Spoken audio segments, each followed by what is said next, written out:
Have you ever wondered how we keep tabs on the ever-changing costs of everyday life, like the price of your morning coffee or your monthly rent? It can seem like a complex puzzle, but economists have a very clever and precise way to measure these shifts. Economists define the Consumer Price Index, or CPI, market basket as a representative sample of goods and services typically purchased by urban consumers.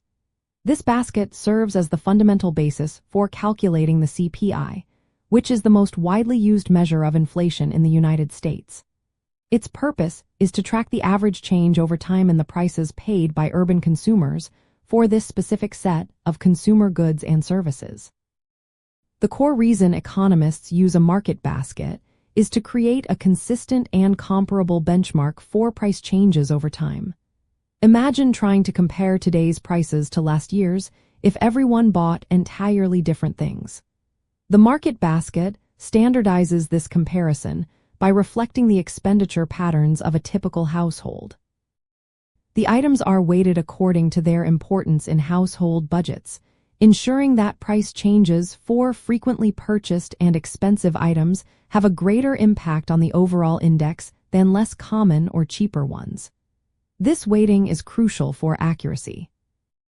To build this comprehensive basket, economists meticulously collect data through various surveys, most notably the Consumer Expenditure Survey, or CEX. This detailed survey gathers information from thousands of households on their spending habits for a vast array of items, from food and housing to transportation, medical care, and entertainment.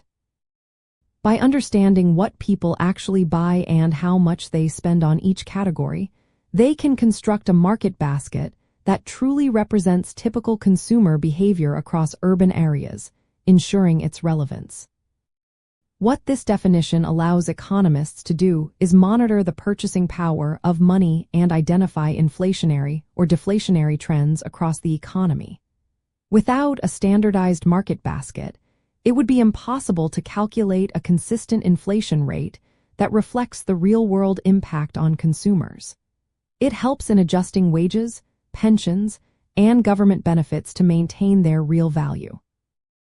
An interesting detail is that the CPI market basket is not static. It is regularly updated to reflect shifts in consumer preferences and the introduction of new goods and services. For example, in the past, items like VCRs might have been prominent, but today streaming services and smartphones hold a more significant place. This periodic revision, typically every 2 years, ensures the basket remains relevant and accurately captures contemporary spending patterns, offering a dynamic snapshot of consumer costs rather than a rigid historical artifact. This dynamic approach ensures the CPI remains a robust and reliable economic indicator. Understanding the CPI market basket means recognizing it as a carefully constructed, representative tool that consistently tracks the cost of living for millions of urban consumers. It's more than just a list of items. It's a window into economic health, enabling informed decisions and providing critical insights into how prices are shaping the economic landscape for everyone.